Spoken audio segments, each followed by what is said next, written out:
ನಾಗರ ಪಂಚಮಿಗೆ ಮನೆಯಲ್ಲೇ ಮಾಡೋ ಸಾಂಪ್ರದಾಯಿಕ ತಂಬಿಟ್ಟಂದ್ರೆ ಯಾರಿಗೆ ತಾನೇ ಇಷ್ಟ ಆಗಲ್ಲ ಹೇಳಿ.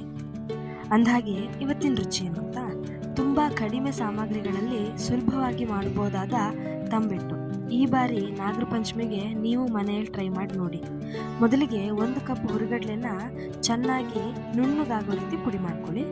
ಈಗ 1 ಬೌಲಿಗೆ ಹುರಿಗಡ್ಲೆ ಪುಡಿಯನ್ನು ಹಾಕಿ ಇದಕ್ಕೆ ಅರ್ಧ ಕಪ್ಪು ಒಣ ಕೊಬ್ಬರಿ ತುರಿ ಹಾಗೆ 2ರಿಂದ 3 ಚಮಚ ಹುರ್ಕೊಂಡಿರೋ ಬಿಳಿ ಎಳ್ಳನ್ನು ಸೇರಿಸಿ ಚೆನ್ನಾಗಿ ಮಿಕ್ಸ್ ಮಾಡ್ಕೊಳ್ಳಿ.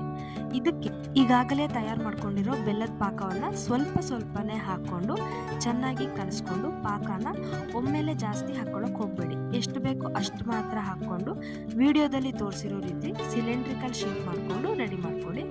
ಪಾಕ ಜಾಸ್ತಿ ಆಯಿತು ಅಂತ ಹೇಳಿದ್ರೆ ಎಕ್ಸ್ಟ್ರಾ ಹಿಟ್ಟನ್ನು ಮೇಲೆ ಉದುರಿಸ್ಕೊಂಡು ಯಾವ ಶೇಪ್ ಬೇಕು ಆ ಶೇಪಿಗೆ ತಂಬಿಟ್ಟನ್ನು ರೆಡಿ ಮಾಡಿಕೊಂಡ್ರೆ ಸಾಂಪ್ರದಾಯಿಕವಾಗಿರೋ ನಾಗರ ಪಂಚಮಿಗೆ ತಂಬಿಟ್ಟು ರೆಡಿ ಆಗುತ್ತೆ. ಸರಳವಾಗಿ ಮಾಡಿ ದೇವರಿಗೆ ನೈವೇದ್ಯ ಮಾಡಿ. ಇದೇ ರೀತಿ ಹೆಚ್ಚಿನ ರೆಸಿಪೀಸಿಗೆ ನನ್ನ ಚಾನಲ್ನ ಸಬ್ಸ್ಕ್ರೈಬ್ ಮಾಡೋದನ್ನು ಮರಿಬೇಡಿ. ನಾನು ನಿಮ್ಮ ಫುಡ್ ಬೈ ಕನ್ನಡತಿ. ಬಾಯ್. ಹಾಗೆ ನಾಗರ ಪಂಚಮಿಯ ಹಾರ್ದಿಕ ಶುಭಾಶಯ.